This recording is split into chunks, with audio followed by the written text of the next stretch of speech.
नमस्कार दोस्तों, स्वागत है आपका हमारे YouTube चैनल जीके ट्रैकर पे। देखिए फ्रेंड्स, आज के वीडियो में हम बात करेंगे जो हमारी एक सीरीज़ है टॉप जीके एमसीक्यू सीरीज़, और इस सीरीज़ की आज हम 66वीं वीडियो को यहाँ पे कवर करेंगे। जैसा आप जानते हैं, आपके जीके एमसीक्यूज़ के लिए ये वाली सीरीज़ काफ़ी ज़्यादा इम्पॉर्टेंट है, क्योंकि इसमें हम आपके जीके के प्रीवियस ईयर क्वेश्चन न सिर्फ उत्तराखंड में बल्कि अलग अलग एग्जामों में जो आपसे जीके के क्वेश्चन पूछे गए हैं उनको यहाँ पर कवर करते हैं। और सिर्फ क्वेश्चन आंसर को कवर नहीं करते, उनसे रिलेटेड जितने आपके फैक्ट होते हैं, उस क्वेश्चन से रिलेटेड जो आपका कॉन्सेप्ट होता है उसको भी यहीं पर क्लियर करते हुए चलते हैं, जिससे आपके प्रीवियस ईयर क्वेश्चन के साथ साथ जीके का रिवीजन भी यहाँ पर हो सके। और हर सेगमेंट के आपको क्वेश्चन देखने को मिलते हैं, तो एक मिक्स रिवीजन भी आपका हो जाता है प्रैक्टिस सेट के साथ साथ। अगर आपने इससे पहले की क्लासेस को नहीं देखा है, आप उनको प्लेलिस्ट में जाके देख सकते हैं। तो चलिए दोस्तों, आज की क्लास को शुरू करते हैं। आज का हमारा पहला क्वेश्चन है, सतलुज और किस नदी के बीच स्थित हिमालय के भाग को कुमाऊं हिमालय के नाम से जाना जाता है। आज के वीडियो में भी आपको एसएससी सीजीएल के जो 2023 में और एसएससी एमटीएस के 2023 में जो क्वेश्चन आए हैं वो देखने को मिलेंगे।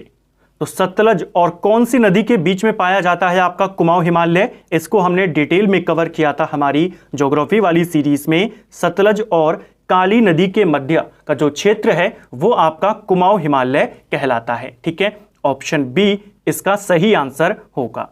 कुछ इंपॉर्टेंट बातें इसको लेकर यहीं पर क्लियर कर लीजिए।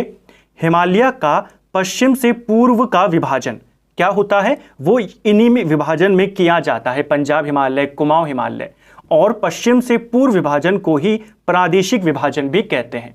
तो अगर आपसे पूछा जाए हिमालय का प्रादेशिक विभाजन बताइए, तो आप इन चारों के बारे में बताएंगे। अगर पूछा जाए हिमालय का पश्चिम से पूर्व में विभाजन बताइए, तो भी आप इन्हीं चारों के बारे में बताएंगे। जो किडनी बुराड़ है उसने हिमालय का प्रादेशिक विभाजन किया है, और यह प्रादेशिक विभाजन किसके आधार पर है? नदियों के आधार पर है। ठीक है, 4 भागों में बांटा गया है। सबसे पहला है पंजाब हिमालय, जो सिंधु से लेकर सतलज नदी तक का क्षेत्र है। दूसरा है कुमाऊं हिमालय, जो सतलज से लेकर काली नदी तक का क्षेत्र है। तीसरा नेपाल हिमालय, काली से लेकर तीस्ता नदी तक। और चौथा है तीस्ता से लेकर ब्रह्मपुत्र नदी तक असम हिमालय। ठीक है, तो ये 4 आपके प्रादेशिक विभाजन, नदियों के आधार पे विभाजन, पूर्व पश्चिम से पूर्व विभाजन, चारों एक ही होगा। ठीक है, जो हमारी ज्योग्राफी की डिटेल्ड वाली सीरीज है उसमें हमने हिमालय का अलग अलग तरीके से जो विभाजन है, हिमालय श्रेणियों के आधार पे या फिर पश्चिम से पूर्व की ओर, इसको हमने कवर किया है डिटेल में। आप वहां से उसको देख सकते हैं। चलिए नेक्स्ट है, प्रारूपण समिति ने भारतीय संविधान का पहला प्रारूप कब प्रकाशित किया था? देखिए, प्रारूपण समिति यानी ड्राफ्टिंग कमेटी की यहां पर बात हो रही है। प्रारूप समिति जो संविधान की बनी थी, जिसने हमारा संविधान बनाया, जिसके अध्यक्ष भीमराव अंबेडकर थे। इस समिति के द्वारा जो संविधान का पहला प्रारूप था, यह प्रकाशित किया गया था फरवरी 1948 में। ऑप्शन बी सही आंसर होगा। प्रारूप समिति को लेकर के इसका गठन कब हुआ, इसके अध्यक्ष कौन थे, कौन कौन सदस्य थे, बहुत बार क्वेश्चन आया है। टॉपिक वही है प्रारूप समिति, लेकिन थोड़ा सा अब उसने और डीप क्वेश्चन कर दिया। और यही आपको फायदा होता है, प्रीवियस ईयर क्वेश्चन से आपको आइडिया रहता है कि किन टॉपिक से अब कितना डीप क्वेश्चन और किस लैंग्वेज के साथ आ रहा है। प्रारूप समिति की अगर हम बात करें, इसका आंसर क्या है? फरवरी 1948 में इसने अपना पहला प्रारूप प्रकाशित किया था। कुछ इंपॉर्टेंट पॉइंट्स हैं। संविधान की जो प्रारूप समिति थी, इसका गठन 29 अगस्त 1947 में किया गया था। ठीक है, इसे मसौदा समिति के नाम से भी जाना जाता है।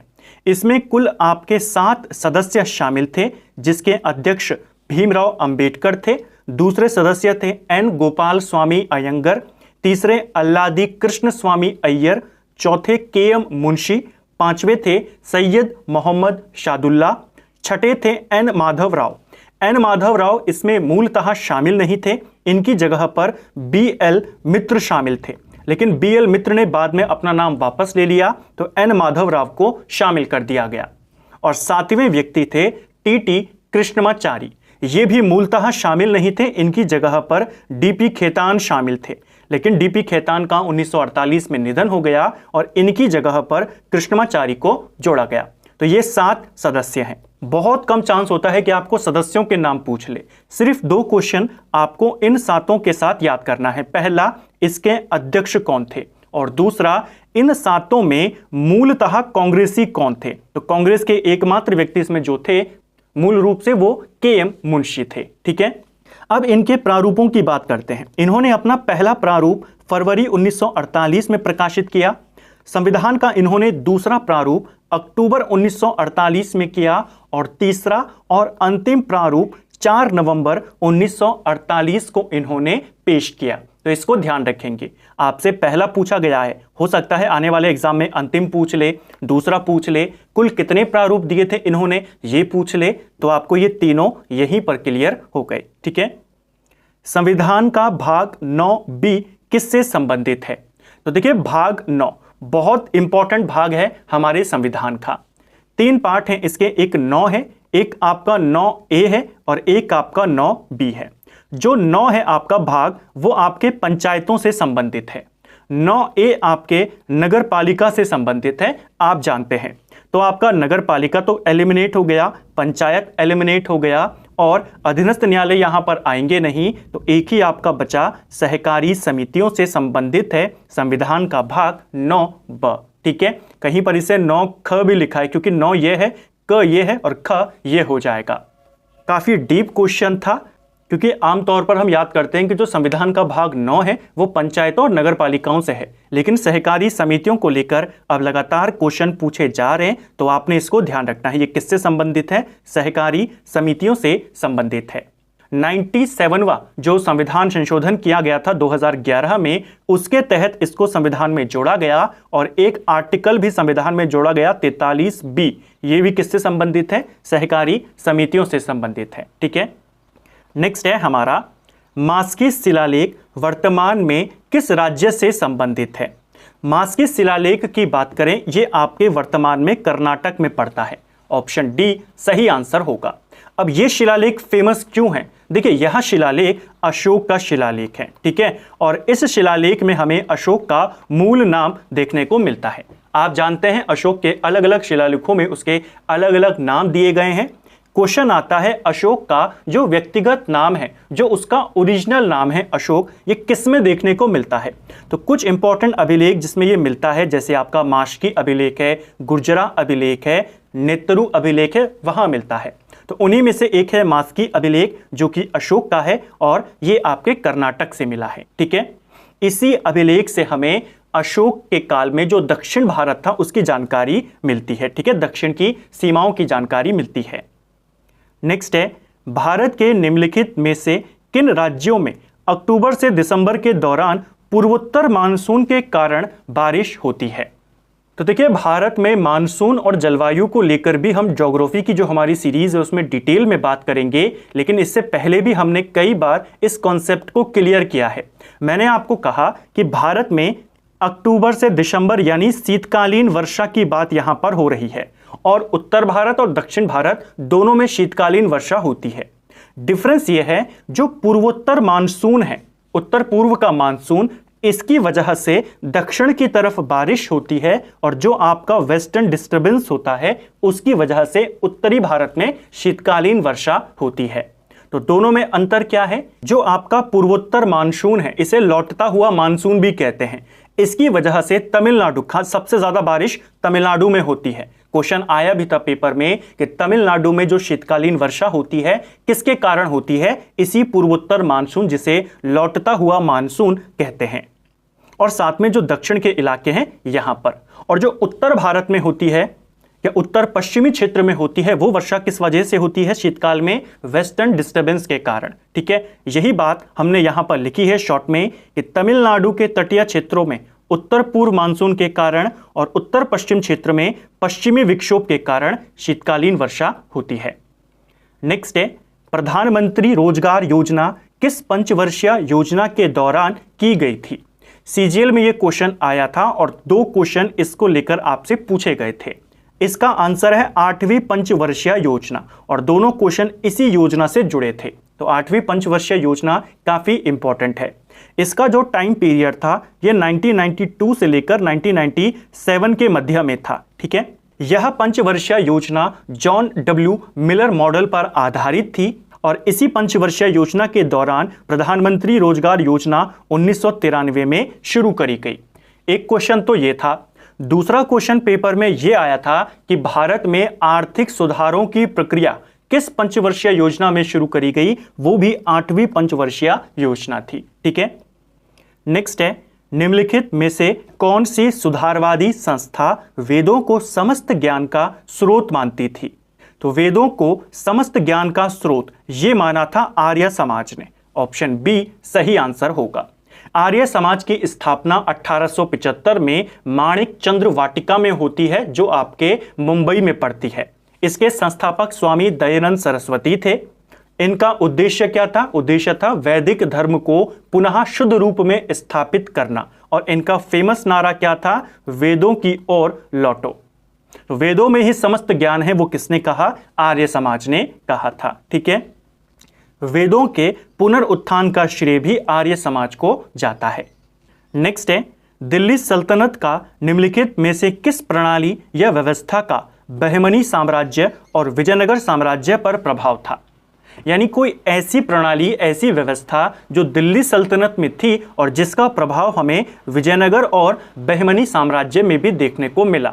यह प्रणाली थी इक्तादारी। ऑप्शन सी सही आंसर हो जाएगा। इक्ता प्रथा यानी वेतन के बदले भूमि, इसको देने की शुरुआत किसने करी थी? आप जानते हैं इल्तुतमिश ने करी थी। क्वेश्चन आता है दिल्ली सल्तनत में इक्ता प्रथा की शुरुआत किसने करी? इल्तुतमिश ने। और इक्ता प्रथा को खत्म किसने किया? तो आप बताएंगे अलाउद्दीन खिलजी ने। ये दोनों क्वेश्चन आते हैं और ये इक्ता प्रथा आपके इन दोनों दक्षिण के साम्राज्यों में भी प्रचलित थी। विजयनगर और बहमनी साम्राज्य को हमने डिटेल में कवर किया है हमारी मध्यकालीन वाली सीरीज में। आप अगर आपका ये वाला टॉपिक वीक है तो आप इसके सारे फैक्ट्स को, सारे कॉन्सेप्ट को उन वीडियो से जाकर देख सकते हैं। नेक्स्ट है, किसकी दक्षिणी श्रेणियों में स्थित मासिनराम में विश्व की सर्वाधिक औसत वर्षा होती है? दुनिया में सबसे ज्यादा औसत वर्षा होती है मासिनराम में। ठीक है, मेघालय में पड़ता है। कौन सी पहाड़ियों की दक्षिणी श्रेणियों पर है? इतना डिटेल में क्वेश्चन है। सही आंसर है खासी पहाड़ियां। पहला पॉइंट तो आपको राज्य याद करना है कि मेघालय में पड़ता है। दूसरा आपको पहाड़ी याद करनी है, खासी पहाड़ी। और तीसरा ये याद करना है कि खासी पहाड़ी की दक्षिणी श्रेणियों पर स्थित है मासिनराम। चेरापूंजी भी आपका यहीं पर है, लेकिन अब ज्यादा वर्षा कहां होती है? मासिनराम में। नेक्स्ट है, छत्तीसगढ़ की बैलाडीला पर्वत श्रेणी निम्नलिखित में से किस खनिज के लिए प्रसिद्ध है? तो देखिए, छत्तीसगढ़ की जो बैलाडीला पर्वत श्रेणी है ये आपके लौह अयस्क के लिए फेमस है। 2 पॉइंट मिल गए। पहला, बैलाडीला कहाँ है? आपकी छत्तीसगढ़ पे। और किसके लिए फेमस है? लौह अयस्क के लिए। नेक्स्ट है, नाना साहब जिन्होंने कानपुर में 1857 की क्रांति का नेतृत्व किया, निम्नलिखित में से किस पेशवा के पुत्र थे? अब ये क्वेश्चन भी सीजीएल में आपसे पूछा गया है। अब देखिए, कानपुर में क्रांति का नेतृत्व किसने किया? नाना साहब का मूल नाम क्या था? बहुत बार आपने ये क्वेश्चन देखा है। वही टॉपिक है, बस थोड़ा सा डीप चला गया कि ये किस पेशवा के पुत्र थे। सही आंसर है नाना साहब, जिनका मूल नाम धुंधु पंत था। ये आपके बाजीराव द्वितीय के पुत्र थे। बाजीराव द्वितीय को आप जानते हैं, ये अंतिम पेशवा थे। ठीक है, और इन्हीं के पुत्र थे नाना साहब, जिन्होंने कानपुर में इसका नेतृत्व किया था 1857 की क्रांति का। नेक्स्ट है, 2011 के अनुसार भारत में बाल लिंग अनुपात कितना था? तो 2011 के अनुसार भारत में जो बाल लिंग अनुपात था वो 914 था। यानी 1000 बालकों पर 914 बालिकाएं उस समय भारत में थी। तो लिंग अनुपात कितना है? 914। कौन सा वाला है ये? बाल लिंग अनुपात। 2011 की जनगणना के ऊपर भी एक डिटेल्ड वीडियो बना है, जिसमें आपको सारे आंकड़े उसी सिंगल वीडियो में मिल जाएंगे। दक्कन में मुगलों का विरोध करने वाला मलिक अंबर किस राज्य का कुशल प्रशासक था? तो देखिए, दक्कन में एक राजा था, एक आप कह सकते हैं प्रशासक था, राजा तो नहीं था, प्रशासक था मलिक अंबर। और ये कहाँ का प्रशासक यानी वजीर था? तो ये आपके अहमदनगर का था। ऑप्शन बी सही आंसर हो जाएगा। ठीक है, मलिक अंबर अहमदनगर का वजीर था। इसी के काल में मुगलों के साथ अहमदनगर का संघर्ष यहां पर चला और इसी संघर्ष के दौरान मलंग अंबर ने सबसे पहले छापामार युद्ध पद्धति को अपनाया और इसी छापामार युद्ध पद्धति को गोरिल्ला युद्ध कहा जाता है और इसी गोरिल्ला युद्ध का प्रयोग आगे जाकर व्यापक स्तर पर करते हैं छत्रपति शिवाजी। इसको आपने याद करना और पहले क्वेश्चन आया भी था, आपको ध्यान होगा कि शिवाजी से पहले छापामार युद्ध या गोरिल्ला युद्ध नीति का इस्तेमाल किसने किया? मलिक अंबर ने किया था। ठीक है, ये कहां से संबंधित है? अहमदनगर का वजीर था। नेक्स्ट है, निम्नलिखित में से भारत की काली मिट्टी क्षेत्र की पहचान कीजिए। तो काली मिट्टी क्षेत्र, कुछ दिन पहले हमने भारत के प्रायद्वीपीय पठारों के बारे में बात करी थी और उसमें एक आया था डक्कन ट्रैप। दक्कन ट्रैप के बारे में हमने देखा था कि इसका निर्माण बेसॉल्ट चट्टानों से बना है, जिस वजह से यहाँ पर काली मिट्टी ज़्यादा पाई जाती है और काली मिट्टी ज़्यादा होने से यह क्षेत्र कपास के उत्पादन के लिए काफ़ी अच्छा है, क्योंकि काली मिट्टी कपास के लिए सबसे उपयोगी मानी जाती है। तो काली मिट्टी का क्षेत्र है आपका डेक्कन ट्रैप। ऑप्शन सी सही आंसर हो जाएगा।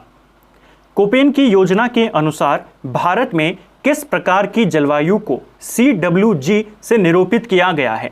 तो कोपेन का जलवायु वर्गीकरण जब हम वर्ल्ड ज्योग्राफी पढ़ेंगे उसमें इसको और ज़्यादा डिटेल में कवर करेंगे। कोपेन का जो जलवायु वर्गीकरण है उसमें इसने अलग अलग प्रकार की जलवायु को कुछ ऐसे शॉर्ट नेम दिए हैं। भारत में जो उत्तर पूर्व की नॉर्थ ईस्ट की जलवायु है उसके लिए कोपेन ने CWG शब्द का इस्तेमाल किया है और इसका मतलब है शुष्क शीत के साथ मानसून। ऑप्शन सी सही आंसर हो जाएगा। ठीक है, नेक्स्ट है, खेलों को प्रोत्साहन देने वाले सर्वोच्च निकाय भारतीय खेल प्राधिकरण की स्थापना किस वर्ष में करी गई? भारत में खेलों को प्रोत्साहन देने की जो सर्वोच्च अथॉरिटी है इसका नाम है भारतीय खेल प्राधिकरण यानी sports authority of India. Sai की बात यहां पर हो रही है। साई की स्थापना 1984 में हुई थी। ऑप्शन डी इसका सही आंसर हो जाएगा। ठीक है, साई कब बना था? 1984 में बना था। नेक्स्ट है, टिकाऊ और कठोर लकड़ी प्रदान करने वाली सुंदरी वृक्ष भारत में कहां पाए जाते हैं? तो सुंदरी वृक्ष पाए जाते हैं मैंग्रोव वन में। ऑप्शन बी सही आंसर होगा। सुंदरी वृक्षों को लेकर भी लगातार क्वेश्चन आए हैं, इसको ध्यान रखेंगे। नेक्स्ट है, इमाद शाही वंश किस राज्य की स्थापना के लिए जाना जाता था? तो देखिए, इमाद शाही वंश ने कौन सा राज्य स्थापित किया था? इन्होंने स्थापित किया था बरार। ऑप्शन बी सही आंसर होगा। हमने जब बहमनी साम्राज्य को कवर किया था तो उसमें हमने बात करी थी कि बहमनी साम्राज्य का आगे जाकर 5 प्रांतों में विभाजन हो जाता है। उन्हीं 5 प्रांतों में 5 अलग अलग वंश आते हैं। उन्हीं में से एक वंश है इमाद शाही वंश जो बरार पर स्थापित हुआ था। ठीक है, जल्दी से यहां पर इनको देख लेते हैं कि कौन से वंश ने कौन सा राज्य स्थापित किया। बरार में आया था इमाद शाही वंश, बीजापुर में आदिल शाही वंश, अहमदनगर में निजाम शाही, गोलकुंडा में कुतुब शाही और बीदर में बरीद शाही। अब क्योंकि एक बार आपसे एसएससी में ये वाला क्वेश्चन आ गया और यही के क्वेश्चन आपके ज़्यादातर स्टेट एग्जाम में भी पूछे जाते हैं, तो हो सकता है अगली बार इन चारों के बारे में पूछ ले। नेक्स्ट है, भारतीय अर्थव्यवस्था के FRBM अधिनियम 2003 में F का अर्थ क्या है? तो देखिए, जो FRBM एक्ट है ये आया था 2003 में और इसमें जो ये F का इस्तेमाल है ये फिस्कल के लिए किया गया है। जैसा आप देख सकते हैं इसका पूरा नाम fiscal responsibility and budget management, ये इसका पूरा नाम है। तो ये F किसके लिए है? फाइनेंशियल के लिए नहीं है, फंक्शनल के लिए भी नहीं है, फ्रीडम के लिए भी नहीं है, फिस्कल के लिए इस्तेमाल किया गया है। निम्न में से किस राज्य से होकर भारतीय समय रेखा यानी जो भारतीय मानक समय रेखा है वो गुजरती है? तो इनमें से कौन से राज्य से होकर गुजरती है भारतीय मानक समय रेखा? मध्य प्रदेश से होकर गुजरती है। जो भारत की मानक समय रेखा है 82.5 डिग्री ये रेखा है, यह भारत के 5 राज्यों से होकर गुजरती है, जिसमें आपका यूपी आता है, इसके अलावा MP आता है, छत्तीसगढ़ आपका यहाँ पर आता है, साथ में उड़ीसा और आंध्र प्रदेश आता है। तो ये 5 राज्य हैं जहां से होकर भारतीय मानक समय रेखा गुजरती है।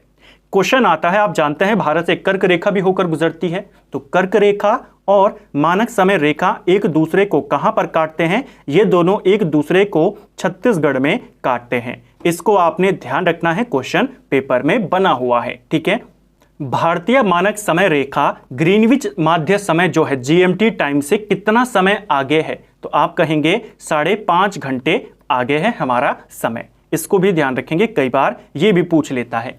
तो फ्रेंड्स, ये था हमारा जो हमारी सीरीज है टॉप जीके MCQ सीरीज, और आज हमने इसका 66वां पार्ट यहाँ पर कवर किया। उम्मीद करता हूँ आपको आज का वीडियो पसंद आया होगा। अगर आपको ये वीडियो पसंद आया है तो वीडियो को लाइक करें।